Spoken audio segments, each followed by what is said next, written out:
Dios les bendiga, buenas tardes, Dios les bendiga.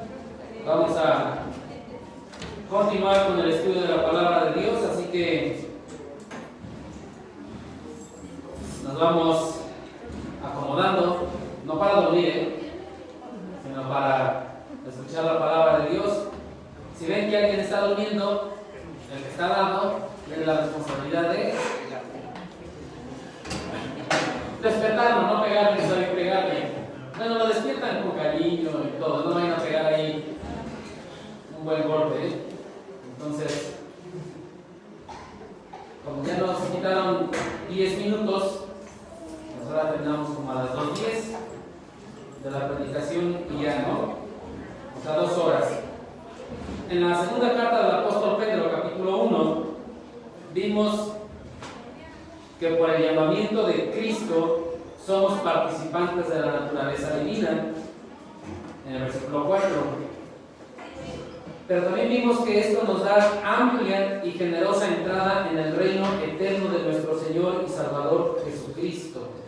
Estoy únicamente recordando lo que ya hemos visto, y esto de tener esa amplia y generosa entrada por medio de Jesucristo es algo que realmente como creyentes debemos de apreciar. Es algo que debemos de valorar, porque de los millones y millones de personas en el mundo, no todas tienen esta oportunidad. Entonces es algo que cada uno de nosotros debemos de valorar, debemos de apreciar. Sin embargo, a pesar de esta amplia y generosa entrada, la iglesia de Cristo siempre ha sufrido ataques desde el exterior y también desde el interior. Siempre va a sufrir estos ataques. En la historia de la iglesia siempre han existido tiempos de persecución. Siempre. De una u otra manera ha existido la persecución, de una u otra manera ha sucedido, a veces más fuerte, a veces menos fuerte, pero la persecución ha existido. Pero también durante la historia de la iglesia, los falsos maestros han existido en medio de la congregación, que este sería el ataque interno.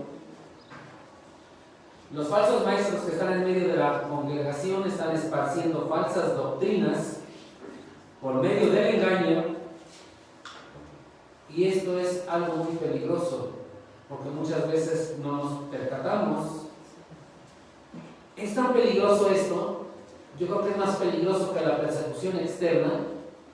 Es tan peligroso que el apóstol Pedro dedicó todo el capítulo 2 de segunda de Pedro para advertir acerca de los falsos maestros. Todo el capítulo 2 para hacer esta advertencia. Estos falsos maestros estaban distorsionando la verdad de la segunda venida de Cristo, tema que se aborda en todo el capítulo 3 de segunda de Pedro, que es en el que vamos a estar. Entonces, en la actualidad hay muchas posturas teológicas acerca de los últimos tiempos. Va a haber infinidad de posturas teológicas acerca de estos últimos tiempos. Por ejemplo, hemos escuchado hablar del premilenialismo. Y digamos ahorita, ¿qué es eso? Hemos escuchado hablar del milenialismo. ¿Qué es esto? Tal vez hemos escuchado hablar del postmilenialismo. ¿Qué es esto? Son 3 posturas diferentes acerca de los últimos tiempos. Seguramente hemos escuchado hablar o preguntar si los creyentes estaremos aquí en la tribulación o no. Hay quienes dicen que sí, hay quienes dicen que no. Entonces, en cuanto a los últimos tiempos, hay muchas especulaciones y muchas posturas teológicas. Siempre los ha existido, y en ocasiones no sabemos hacia dónde inclinarnos y pensar y decir cuál será la correcta. No voy a dar ahorita una explicación de qué es cada una de estas posturas, de las 3 que mencioné, porque no terminaríamos. Son muy profundas las 3 posturas, al grado que hay autores que han hecho libros completos de cada una de estas posturas según lo que ellos defienden. No terminaríamos. Entonces, en ocasiones no sabemos hacia dónde inclinarnos cada uno de nosotros, ya que si escuchamos o leemos a cada uno de estos diferentes autores que defienden cada una de las posturas que ellos así consideren, lo argumentan tan bien con la palabra de Dios que fácilmente nos convencen, porque lo argumentan muy bien. Sin embargo, estaremos pensando entonces cuál es la correcta, hacia dónde me inclino, hacia dónde me voy. No debemos de preocuparnos más por esto. Por lo que debemos de preocuparnos realmente es por nuestra conducta y por nuestra manera de vivir. Claro, es importante tener el conocimiento de las posturas que ya mencioné. Es importante saberlo, no ignorar esto. Pero lo más importante es la vida del creyente que espera a Cristo, tema del día de hoy. Nuestro tema es la vida del creyente que espera a Cristo. Entonces, independientemente de todas las posturas que han surgido con el paso del tiempo, de lo que sí debemos estar nosotros seguros, totalmente seguros, es de lo que dice 2 de Pedro 3:10, versículo con el que terminamos la semana pasada. 2 de Pedro 3:10. Pero el día del Señor vendrá como ladrón en la noche, en el cual los cielos pasarán con gran estruendo y los elementos ardiendo serán deshechos y la tierra y las obras que en ella hay serán quemadas. De esto sí tenemos que estar seguros, independientemente de las posturas que existan. Es decir, este universo que conocemos será totalmente destruido bajo el peso de la ira de Dios, totalmente destruido. Los enemigos de Dios van a recibir juicio. Los hijos de Dios verán un sueño hecho realidad. Hecho realidad en el cumplimiento de la esperanza. Entonces Pedro nos hace una exhortación para reaccionar correctamente ante el regreso del Señor y el juicio final. Esa es la exhortación que nos hace el apóstol Pedro. Nos dice que la conducta diaria del creyente debe de ser coherente con la esperanza que tiene el creyente. Es decir, mientras nosotros esperamos esa recompensa divina y la promesa de gloria eterna, debemos de tener cierta conducta. Debemos de actuar de cierta manera. El pasaje del día de hoy, que comienza en el versículo 11, 2 de Pedro 3:11, nos dice: puesto que todas estas cosas han de ser desechas, todas estas cosas han de ser desechas, hace referencia a lo descrito en los versículos del 7 al 10. Es decir, todo lo que vemos, todo el universo, todo lo que conocemos, todas estas cosas han de ser desechas. No habrá más esto. Va a ser totalmente destruido, quemado. En estos versículos del 7 al 12 se nos predice la destrucción del universo. Debe ser la causa y el motivo de lo que dice el versículo: andar en santa y piadosa manera de vivir. Es decir, el saber que Cristo va a regresar y que todo lo que conocemos va a ser deshecho, debe de ser la causa para andar en santa y piadosa manera de vivir. El creyente debe de vivir en consonancia con su esperanza, permitiendo que la expectativa del regreso de Cristo influya en su comportamiento diario. El saber que Cristo va a venir por su pueblo, el saber que Cristo va a regresar, debe de influir en nuestro actuar. Debe de influir en lo que pensamos, en lo que hacemos. El pensamiento de una recompensa futura, el pensamiento de una recompensa futura y la rendición de cuentas ante el Rey de Reyes y Señor de Señores, debe de ser nuestra gran motivación para andar como es digno. Lo dice Efesios 4:1, que debemos andar como es digno de ser un creyente.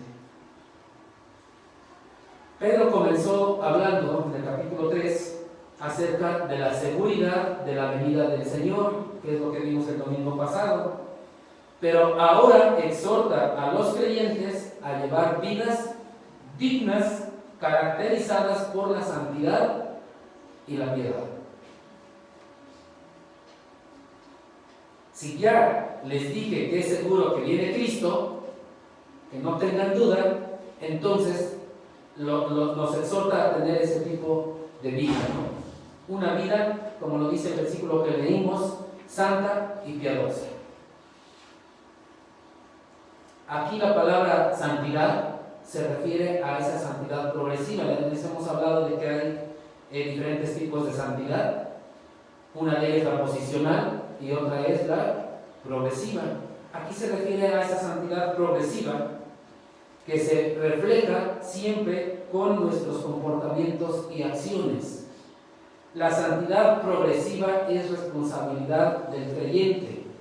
La santidad posicional es la que nos da Dios, porque dice que nos hace aceptos en el amado, a pesar de que somos pecadores.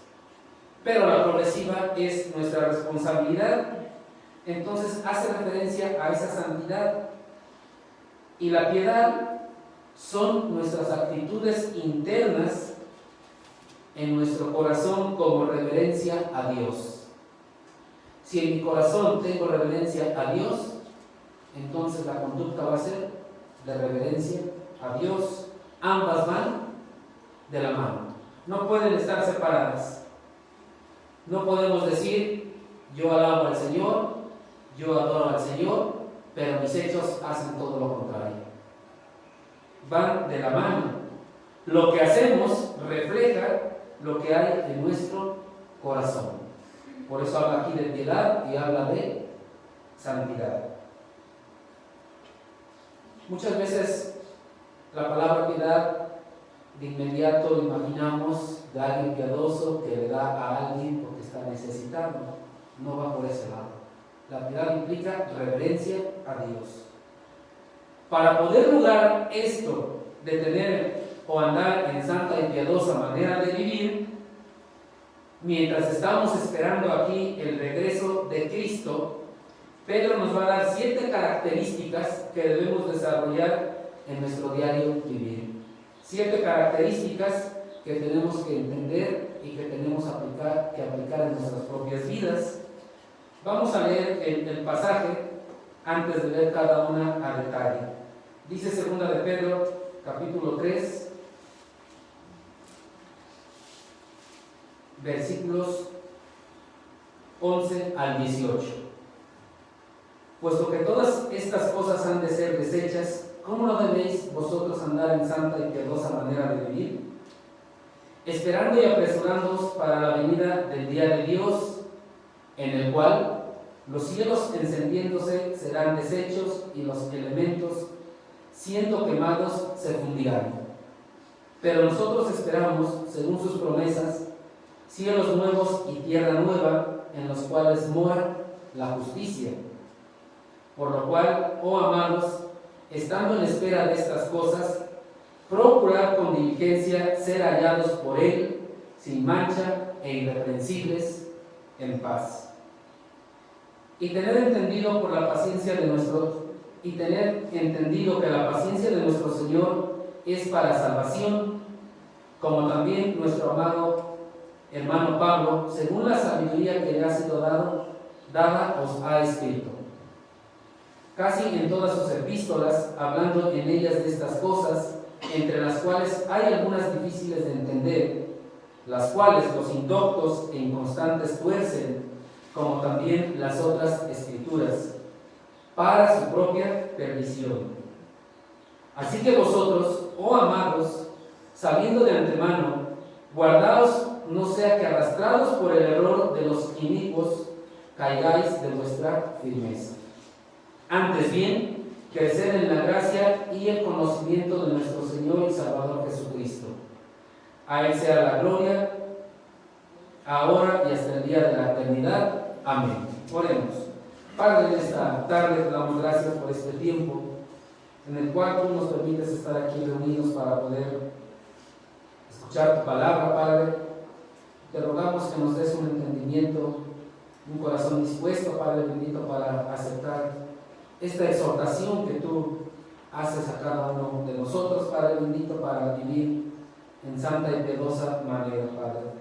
Te damos gracias, ponemos en este tiempo en tus manos para que tu palabra sea exaltada y sea escuchada por todos y cada uno de nosotros. En Cristo Jesús. Amén. Es importante señalar que cada una de las características que vamos a ir viendo deben determinar en el andar en santa y piadosa manera de vivir, que es la exhortación que nos hace aquí el apóstol. Entonces, la primera característica es una perspectiva eterna, tener una perspectiva eterna. Dice el versículo 12 y 13, esperando y apresurándonos para la venida del día de Dios, en el cual los cielos, encendiéndose, serán deshechos y los elementos siendo quemados se fundirán. Pero nosotros esperamos, según sus promesas, cielos nuevos y tierra nueva, en las cuales mora la justicia. Normalmente, al escuchar que todo el universo será destruido por medio del fuego, pensar que no quedará nada de lo que vemos, que la tierra y las obras que en ella hay serán quemadas, dice el versículo 10, nos causa miedo, porque todo va a ser quemado. Sin embargo, al tener perspectiva eterna, los creyentes esperamos y nos apresuramos para la venida del día de Dios.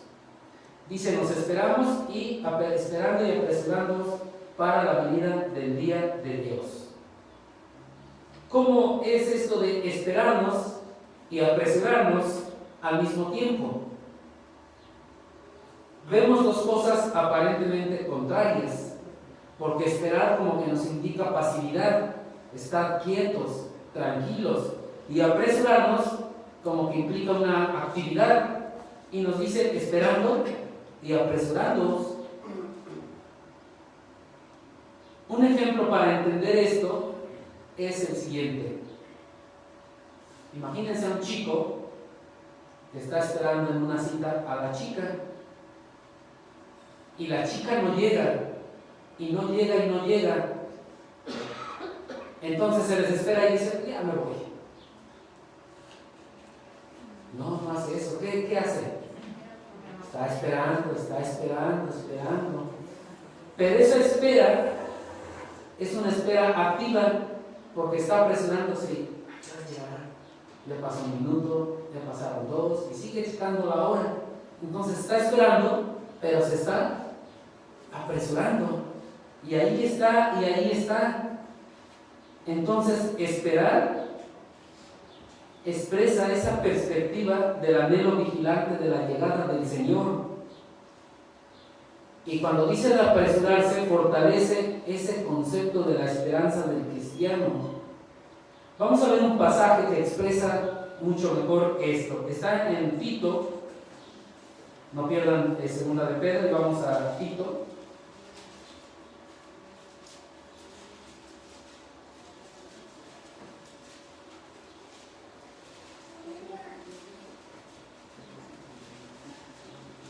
Tito capítulo 2.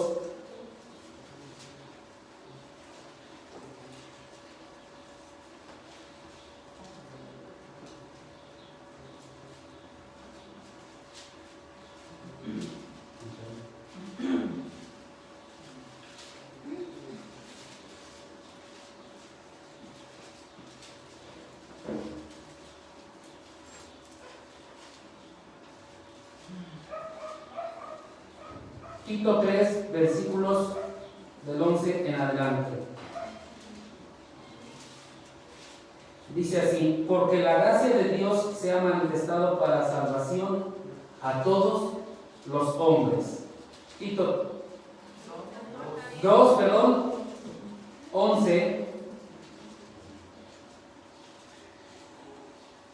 2:11, porque la gracia de Dios se ha manifestado para salvación a todos los hombres, enseñándonos que, renunciando a la impiedad y a los deseos mundanos, vivamos en este siglo sobria, justa y piadosamente.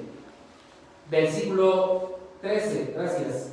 Aguardando la esperanza bienaventurada y la manifestación gloriosa de nuestro gran Dios y Salvador Jesucristo. Ahí está la espera, aguardando, esperando, con toda paciencia. 14, quien se dio a sí mismo por nosotros para redimirnos de toda iniquidad y purificar para sí un pueblo propio, celoso de buenas obras. Vemos entonces en este pasaje cómo nos dice que mientras esperamos, no estamos en una espera pasiva, estamos en una espera activa. Y purificar para sí un pueblo propio, celoso de buenas obras. Ahí es la actividad que debemos de tener mientras estamos aguardando la esperanza del regreso de Cristo. Entonces esperamos, pero nos apresuramos. Ahora, ¿para qué estamos esperando y apresurándonos? Dice el versículo, para la venida del día de Dios. Segunda de Pedro 3:12. Esperando y apresurándonos para la venida del día de Dios. Para eso estamos esperando y apresurándonos. Es necesario aclarar que en este capítulo el apóstol Pedro menciona dos eventos totalmente diferentes, pero por su nombre pareciera que se refieren a lo mismo. Son dos cosas diferentes, pero se parecen a lo mismo. Un evento es el día del Señor, que está mencionado en el versículo 10, pero el día del Señor vendrá como ladrón en la noche. El otro evento es el día de Dios, que está mencionado en el versículo 12. Son dos eventos diferentes. El primero, que es el día del Señor, en el versículo 10, se refiere a los hechos finales y turbulentos que acompañan el juicio final de los incrédulos. Este evento está muy bien descrito en Mateo capítulo 24, que ya lo estudiamos, versículos 29 al 31, versículo 35 y versículos 39 al 44, que nos habla de cómo será la segunda venida de Cristo, que nos hace mención de ese momento inicial de su llegada, lo que en Tesalonicenses se nos menciona desde el capítulo 3, primera de Tesalonicenses 4 y 5, lo que conocemos como el rapto, ese primer momento en que Cristo llega. Por eso es el día del Señor. En otras palabras, es el inicio de los tiempos finales. El día de Dios, que está en el versículo 12, se refiere al estado eterno en el que Dios someterá permanentemente a todos sus enemigos. Dice que estarán bajo el estrado de sus pies. Entonces son dos eventos totalmente diferentes, muy bien descritos en muchos pasajes como Mateo, Tesalonicenses, Apocalipsis, donde nos dicen cada una de estas. Entonces, el día del Señor precede al día de Dios. El día del Señor es antes del día de Dios, a pesar de que son juntos y simultáneos. Es decir, el día del Señor es el inicio, o es la parte con la cual se inicia el día de Dios. Como creyentes debemos de anhelar el día de Dios. No debemos de preocuparnos tanto por lo que antecede, ya que si nosotros estamos viviendo en santidad y piedad, es porque hemos aceptado a Cristo como Señor y Salvador. Aquel que no ha aceptado a Cristo como Señor y Salvador nunca podrá vivir en santidad, nunca podrá vivir en piedad. Entonces, si vivimos en santidad y piedad, es porque hemos aceptado a Cristo como Señor y Salvador. Y si hemos aceptado a Cristo como Señor y Salvador, entonces en un abrir y cerrar de ojos seremos arrebatados con Él en el rapto. Así que lo que suceda después, independientemente de todas las posturas teológicas que existen, ¿qué nos preocupa? Si dice que ya estaremos para siempre con Él, ¿qué nos preocupa? No quiere decir que seamos descuidados en el estudio de la palabra del Señor y que entonces seamos ignorantes de los últimos tiempos y que dejemos de estudiar escatología. Pero no debe de preocuparnos tanto, porque estaremos con Él. En el versículo 12 dice: en el cual los cielos encendiéndose serán deshechos y los elementos siendo quemados se fundirán. Estas palabritas en el cual hace referencia al día de Dios. Pero con lo siguiente del versículo nos vuelve a mencionar los hechos seguros que sucederán primero para que ocurra el día de Dios. O sea, va a haber algo catastrófico para que ocurra el día de Dios. Si comparamos versículo 10 y versículo 12 de 2 de Pedro capítulo 3, nos dicen lo mismo. Únicamente cambian lo referente al día, ya sea el día del Señor o sea el día de Dios. Pero nos dicen que todo será quemado, que todo será destruido, que ya no habrá más nada de lo que vemos.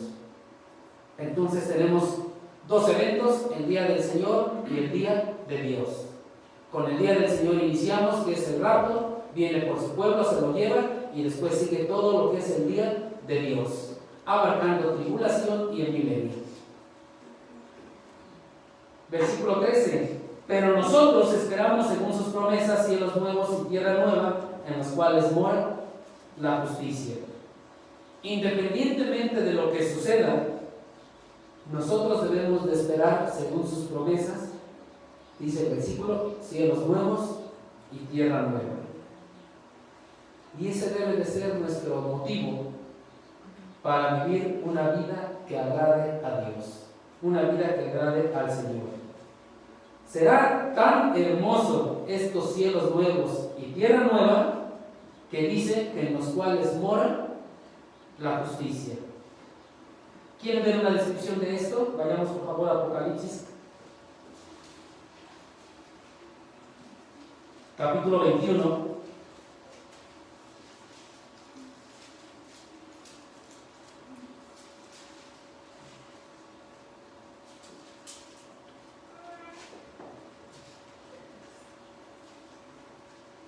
Dice la palabra de Dios describiendo este cielo nuevo y tierra nueva, cielos nuevos y tierra nueva, 21, versículos del 1 al 4. Y vi un cielo nuevo y una tierra nueva, porque el primer cielo y la primera tierra pasaron, y el mar ya no existía más. Y yo, Juan, vi la santa ciudad, la nueva Jerusalén, descender del cielo de Dios, dispuesta como una esposa ataviada para su marido. Y oí una gran voz del cielo que decía: he aquí el tabernáculo de Dios con los hombres, y Él morará con ellos, y ellos serán su pueblo, y Dios mismo será con ellos como su Dios. Enjugará Dios toda lágrima de los ojos de ellos, y ya no habrá más muerte, ni habrá más llanto, ni clamor, ni dolor, porque las primeras cosas pasaron. ¿No te gustaría estar en este lugar? ¿No te gustaría vivir en este lugar? Si quieres estar ahí y anhelas estar ahí, el requisito es aceptar a Cristo como Señor y Salvador. Más adelante, en este mismo capítulo, sigue describiendo el lugar y dice el versículo 22: y no vi en ella templo, porque el Señor Dios Todopoderoso es el templo de ella y el Cordero. 23. La ciudad no tiene necesidad de sol ni de luna que brillen en ella, porque la gloria de Dios la ilumina y el Cordero es su lumbrera. Y las naciones que hubieren sido salvas andarán a la luz de ella, y los reyes de la tierra traerán su gloria y honor a ella. Sus puertas nunca serán cerradas de día, pues allí no habrá noche. Y llevarán la gloria y la honra de las naciones a ella. No entrará en ella ninguna cosa inmunda o que hace abominación y mentira, sino solamente los que están inscritos en el libro de la vida del Cordero. O sea que todo será perfección. No habrá llanto, tristeza, dolor. Y ese es el lugar que el Señor promete para sus hijos. ¿Quieres estar ahí? Pues ya sabes lo que tienes que hacer. Aparte de aceptar a Cristo como Señor y Salvador, vivir en santa y piadosa manera. Por lo tanto, todo creyente debe de desarrollar la perspectiva eterna para estar siempre al pendiente del regreso de Cristo. Debe de anhelar el regreso de Cristo porque estará en este lugar que acabamos de leer su descripción. Tiene que estar viviendo a la luz del destino eterno que le espera. Dice el Señor, he aquí, vengo pronto. Entonces tenemos que estar viviendo en esa expectativa. El Señor viene pronto y Él lo dice en Apocalipsis 22:7. Esta es la primera característica que debemos nosotros de desarrollar. Esa perspectiva eterna, pensando en lo eterno que vamos a vivir y no dejarnos llevar por lo que estamos viviendo en la actualidad. La siguiente característica, regresamos a 2 de Pedro, capítulo 3.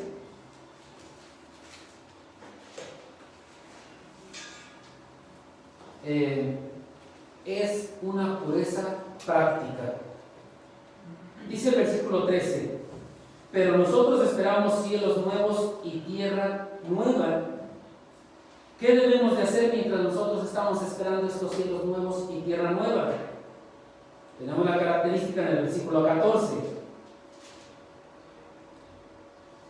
Por lo cual, oh amados, estando en espera de estas cosas, procurar con diligencia ser hallados por Él sin mancha e irreprensibles. Entonces debemos de procurar con diligencia ser hallados por Él sin mancha e irreprensibles.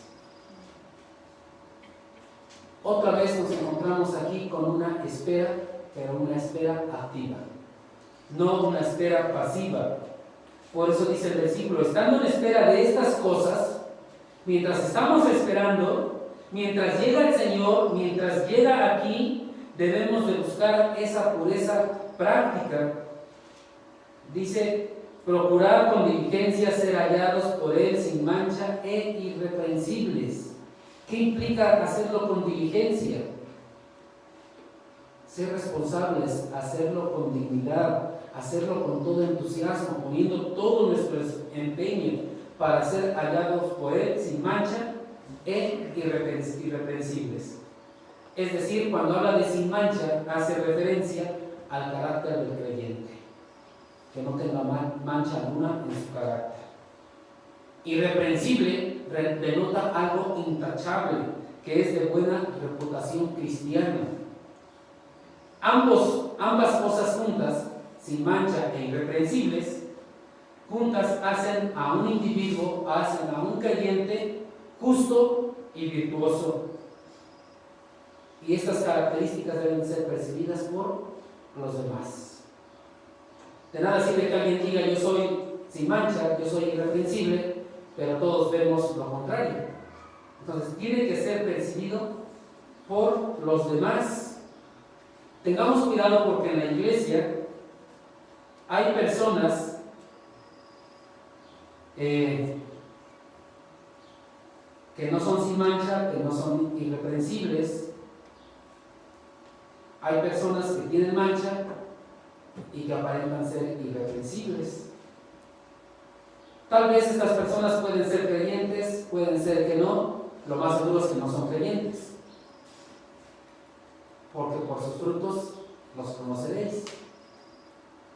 Hay quienes no son ni uno ni otra cosa, pero hay otros que en público parecen ser irreprensibles, pero sus vidas están muy lejos de ser sin mancha.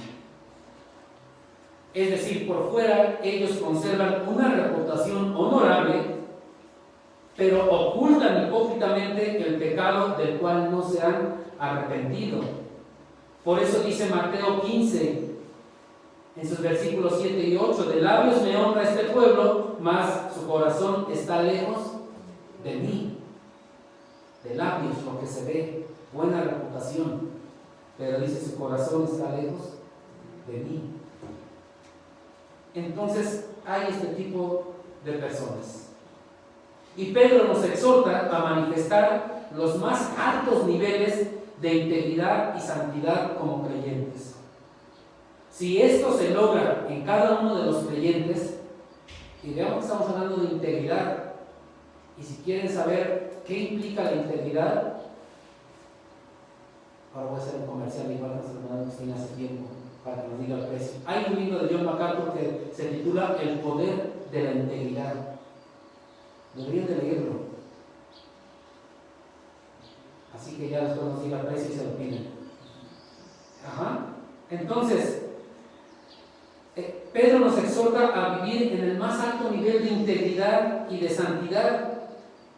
Si nosotros vivimos en este alto nivel, va a haber un buen testimonio, y el buen testimonio sirve como elemento esencial en el momento de compartir el Evangelio. Es un elemento muy importante, porque todo lo que digamos cuando estamos compartiendo el Evangelio debe de ser respaldado por nuestra persona. Tiene que coincidir, tiene que ser algo que se lleve de la mano. La motivación para procurar esto es la promesa del regreso de Cristo. Entonces debemos de ser sin mancha e irreprensibles. Otra característica que debemos de desarrollar. Pero el mismo versículo nos dice otra característica, que es la paz interior. Dice al final, en paz. Ser hallados por Él sin mancha e irreprensibles, que ya lo vimos. Y al final dice, en paz. Paz puede referirse a una relación de salvación con Dios, y entonces podemos estar en paz con Él. Dice Romanos 5:1, por la fe tenemos paz para con Dios. Efesios 2:14 nos dice, Él es nuestra paz. Entonces, cuando hemos aceptado a Cristo como nuestro Señor, como nuestro Salvador, estamos en paz con Dios. Pero en este caso no se refiere a ese tipo de paz, ya que el apóstol Pedro se está dirigiendo a creyentes. Ya no les puede hablar de este tipo de paz. Por lo tanto, paz en este caso se refiere a esa verdadera paz mental que acompaña una fe confiada en el Señor. Una fe confiada en el Señor. Esa paz es a la que se refiere aquí. No es a una paz de salvación, de estar con Cristo. Esta paz se describe en Filipenses capítulo 4, versículos 6 y 7. Filipenses 4, 6 y 7. Habla de esta paz a la que está haciendo referencia el apóstol Pedro. Por nada estéis afanosos, sino sean conocidas vuestras peticiones delante de Dios en toda oración y ruego, con acción de gracias. Y la paz de Dios, que sobrepasa todo entendimiento, guardará vuestros corazones y vuestros pensamientos en Cristo Jesús. A esa paz se refiere. O sea que la duda, la preocupación que tengamos por los tiempos finales debe de quitarse. Debemos estar en paz. Por eso Pedro se refiere a esta paz que elimina preocupaciones terrenales, temores que tenemos. Realmente todos, yo creo que en la actualidad, como creyentes, siempre nos hemos hecho preguntas acerca de los tiempos finales. ¿Y cómo será? ¿Y cómo sucederá? ¿Y qué tal si ahorita es el rapto y yo me quedo aquí? Seguramente nos hemos preguntado esto. ¿Y qué pasará? Tenemos dudas. Pero por muy difícil que se pongan las cosas, por muy difícil que suceda esto, los creyentes con esa paz interior que sobrepasa todo entendimiento, viven en la esperanza del regreso de Cristo, y entonces gozan de esa continua paz, de esa paz asentada en sus corazones, la cual Dios ha preparado de antemano para todos aquellos que le siguen, a todos aquellos que le aman. Eso nos dice 1 Corintios 2:9. Entonces debemos tener paz interior en cuanto a los últimos tiempos, porque si somos del Señor, estaremos con Él. La siguiente característica la tenemos en el versículo 15 de 2 de Pedro, capítulo 3. Dice: y tener entendido que la paciencia de nuestro Señor es para salvación. En los versículos anteriores, 8 y 9 de este mismo capítulo, la semana pasada, vimos claramente que la paciencia del Señor es para salvación. Dijimos que el Señor no retarda su promesa, sino que es paciente para que todos procedan al arrepentimiento. Como creyentes, mientras estamos en esta espera del regreso de Cristo, no debemos estar ociosos. Vuelvo a insistir, no es una espera pasiva, es una espera activa. No debemos de estar ociosos, debemos de estar trabajando para el Señor. ¿Cómo vamos a trabajar para el Señor? Predicando las buenas nuevas de salvación a los perdidos. Por eso la característica número 4 es predicación fiel. Recordemos que a nosotros, como hijos de Dios, se nos encargó el ministerio de la reconciliación, que nos lo dice 2 de Corintios, capítulo 5, versículos 18, 19 y 20.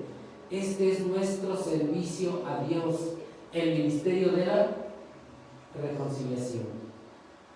Por lo tanto, mientras estamos esperando, mientras sabemos que el Señor es paciente y que su paciencia es para salvación, nuestra práctica, nuestra realidad, lo que debemos de desarrollar es una predicación fiel del Evangelio. Eso es nuestra responsabilidad y a nosotros nos toca hacerlo. Por eso dice: y tener entendido que la paciencia de nuestro Señor es para salvación. Ya lo menciona como algo que ellos ya habían entendido. Entonces debemos de tener esto. Ahora, para poder dar una predicación fiel, debemos de desarrollar otra característica, que es la número 5, percepción doctrinal. Lo tenemos en 2 de Pedro, del versículo, lo que me falta de leer, del versículo 15 al 17. Como también nuestro amado hermano Pablo, según la sabiduría que le ha sido dada, os ha escrito, casi en todas sus epístolas, hablando de ellas, de estas cosas, entre las cuales hay algunas difíciles de entender, las cuales los indoctos e inconstantes tuercen, como también las otras escrituras, para su propia perdición. Así que vosotros, oh amados, sabiendo de antemano, guardaos, no sea que arrastrados por el error de los inicuos, caigáis de vuestra firmeza. Pedro hace aquí referencia a advertencias similares hechas por el apóstol Pablo. Se refiere a él como amado. A Pablo se refiere a él como amado. A pesar de, seguramente recordarán, que había sido confrontado por Pablo cuando Pedro se negó a comer con los cristianos gentiles. Pero ahora le dice amado. No habla mal de Pablo, ¿no? Le dice amado a pesar de que tuvieron una confrontación. Les indica a sus lectores que rechacen a los falsos maestros y recuerden lo que Pablo, según la sabiduría que le ha sido dada, os ha escrito. Lo cual demuestra, esta frase demuestra el origen divino de los escritos de Pablo, que es la palabra de Dios. Pedro menciona a Pablo porque casi en todas sus epístolas habla de estas cosas. ¿Cuáles son estas cosas? Los tiempos finales, de los que les está hablando Pedro. Pero también les aclara que entre las cuales hay algunas difíciles de entender. ¿Cuáles son esas cosas difíciles de entender que también menciona Pablo, al igual que Pedro? El arrebatamiento de la iglesia. Y son difíciles de entender porque alguien dirá, ¿y cómo? ¿Y cómo se abrirán los sepulcros y saldrá esto? ¿Y cómo seremos arrebatados? ¿Y cómo seremos transformados? ¿Y a qué seremos transformados? Todo este tipo de preguntas vienen a nuestra mente, entonces son difíciles de entender. Hay quien dice que la iglesia va a sufrir la tribulación y después será arrebatada. Y entonces surgen otras dudas. Otra situación difícil de entender, aparte del arrebatamiento de la iglesia, expuesto por Pablo en 1 de Tesalonicenses capítulo 4, es la aparición del hombre de pecado. Otro factor importante que va denotando los últimos tiempos. ¿Y quién es ese hombre de pecado? ¿Y cómo será? ¿Y por qué será? Entonces son difíciles de entender. Esto está también en 2 de Tesalonicenses capítulo 2. Otro es el regreso de Cristo en juicio, que Pablo lo mencionó en 1 de Tesalonicenses capítulo 5. Y por último, las glorias del cielo, 2 de Corintios 5:1 y en adelante. Entonces, dice que son difíciles de entender. Y como son difíciles de entender, y más cuando no estudiamos y no profundizamos en la palabra de Dios, pues es algo muy complicado. Saber y decir qué será ese hombre de pecado, a quién se refiere o quién es, ¿no? Son preguntas que nos surgen y entonces nos quedamos a veces con las dudas porque no escudriñamos la palabra de Dios. Hay que nos lo digan los líderes, ellos que lo digan en una predicación, ¿no? O sea que ya les dejé la espinita para que lo estudien. Estudien estas cosas, pero como son difíciles de entender, lo que está diciendo Pedro es que era complicado de interpretar esto que Pablo estaba diciendo. Y entonces, los indoctos e inconstantes, pues, lo dice el versículo que estamos viendo, 16. Tuercen. Estos falsos maestros descritos en el capítulo 2 son los indoctos y los inconstantes y son los que se dedican a torcer. ¿Por qué son indoctos? La palabra indocto denota falta de información. Es decir, si nosotros no estudiamos la palabra de Dios y no profundizamos, puede que seamos indoctos. Y dice que también son inconstantes. Esto refleja un carácter espiritual vacilante. No hay constancia en ellos. Pero también dice que tuercen, y la misma palabra tuercen indica lo que hacen. ¿Qué hacen? Retorcer.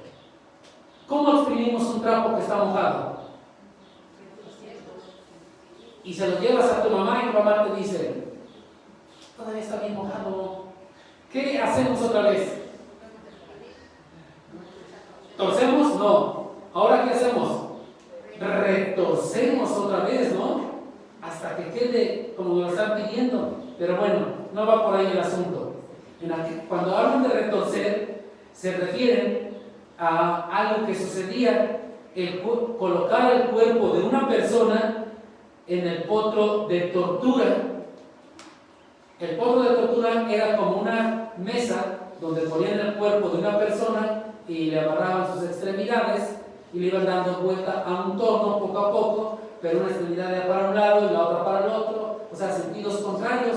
Entonces, al ir retorciendo, imagínense lo que le pasaba al cuerpo, ¿no? Es lo que hacen los falsos maestros, retorcer la palabra de Dios, distorsionándola para confundir y engañar ¿a quiénes? A los faltos de juicio y conocimiento. Por eso, como creyentes, estamos obligados a estudiar la palabra de Dios. Independientemente de la predicación del domingo, tenemos que profundizar en la palabra de Dios. Aparte de torcer la enseñanza bíblica acerca del regreso de Cristo, nos dice el versículo, como también las otras escrituras. ¿Cuáles son esas otras escrituras? ¿Habrá otra Biblia? ¿O a cuáles se refiere con esas otras escrituras? La palabra escritura viene del vocablo griego grafo, que significa escribir. Nada más escribir. Entonces, escritura o escrituras hace referencia a la Biblia como palabra escrita. Y lo hemos visto en muchos pasajes, ¿no? Que dice las escrituras, hace referencia a esto. Entonces, los falsos maestros distorsionaron toda la enseñanza bíblica, tanto lo referente al regreso de Cristo, como a la ley de Dios, la justificación por fe, la santificación, y esto los llevó a su propia perdición, dice el versículo, al final del 16, para su propia perdición. Por lo tanto, Pedro hace una advertencia a los creyentes. Vean lo que dice el versículo 17 del capítulo 3. Así que vosotros, oh amados, sabiéndolo de antemano, guardaos, no sea que arrastrados por el error de los inicuos, caigáis de vuestra firmeza. Debemos estar alertas y discernir para no caer de vuestra firmeza. Firmeza indica seguridad, indica un pie firme, todo lo contrario a estar inestable. Aquí la preocupación de Pedro no era que los creyentes perdieran su salvación, porque la salvación no se pierde, sino que pudieran deslizarse de la estabilidad doctrinal y perder su confianza en la verdad. Y por eso nos insta a ser espiritualmente perceptivos y tener el discernimiento para que la recompensa eterna no disminuya. Hay una recompensa eterna que puede llegar a disminuir. ¿Cómo? Vayamos por favor a segunda de Juan. Ahí adelantito. Segunda de Juan, versículo 8. Mirad por vosotros mismos para que no perdáis el fruto de vuestro trabajo, sino que recibáis galardón completo. Entonces hay galardones, hay recompensa. Depende de nosotros recibirlo completo o no. Y es lo que está diciendo aquí el apóstol. La siguiente característica es que debemos de tener un progreso espiritual. Dice el versículo 18, antes bien crecer en la gracia y el conocimiento de nuestro Señor y Salvador Jesucristo. Es decir, en lugar de caer en las maquinaciones de los falsos maestros, Pedro nos anima a buscar la semejanza de Cristo. Nos anima al crecimiento espiritual, una meta que todo creyente debe de tener. Todo creyente debe de tener esta meta. Crecer y crecer. ¿Lo estaremos haciendo? ¿Tendremos esta meta en nuestra mente de crecer y crecer? ¿O qué es lo que realmente estamos haciendo, no? Dice la palabra de Dios en Efesios capítulo 4, versículo 14, 15 y 16. Para que ya no seamos niños fluctuantes, llevados por doquiera de todo viento de doctrina, por estratagema de hombres que para engañar emplean con astucia las artimañas del error, sino que siguiendo la verdad en amor, crezcamos en todo en aquel que es la cabeza, esto es Cristo. Es el crecimiento que debemos de buscar, de quien todo el cuerpo, bien concertado y unido entre sí por todas las coyunturas que se ayudan mutuamente, según la actividad propia de cada miembro, recibe su crecimiento para ir edificándose en amor. Entonces, la Escritura nos enseña a que debemos de crecer. Debemos de ser alimentados por la palabra de Dios. Debemos de tener una comunicación con Cristo por medio de la oración. Entonces, si hemos aceptado a Cristo, si estudiamos la palabra de Dios, si oramos al Señor, en consecuencia aumenta el conocimiento de nuestro Señor y Salvador Jesucristo. Esto nos permitirá estar mejor preparados para defendernos de doctrinas destructivas y engañosas, evitando ser arrastrados por cualquier viento de doctrina. Porque muchas veces nos engañan y es muy fácil caer porque utilizan muy bien la palabra de Dios. Y la séptima característica es lo que nos dice al final del capítulo 18: a Él sea gloria ahora y hasta el día de la eternidad. Amén. Pedro comenzó esta epístola con una afirmación de la realidad de Cristo, si no lean el 1:1 de esta epístola, y ahora termina con la misma aseveración. Dice: a Él sea gloria ahora y hasta el día de la eternidad. Por lo tanto, debemos de esperar el regreso de Cristo, desarrollando en nosotros la característica de alabanza continua hasta que Él venga. Nuestra vida en su totalidad debe de ser alabanza continua. Esa debe de ser nuestra vida. Esa es nuestra característica que también debemos de desarrollar.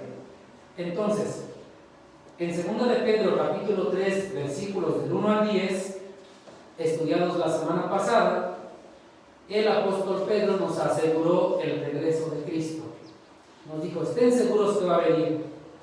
Y en los versículos del 11 al 18 nos exhorta a vivir a la luz de la realidad del regreso de Cristo. No importa cómo sean las cosas, cómo vayan a suceder, pero nos exhorta a vivir a la luz de la realidad del regreso de Cristo. Por eso nuestro tema fue la vida del que espera a Cristo. Para terminar, vamos a ver el resumen de este mensaje del día de hoy. Por favor, vayamos a Colosenses.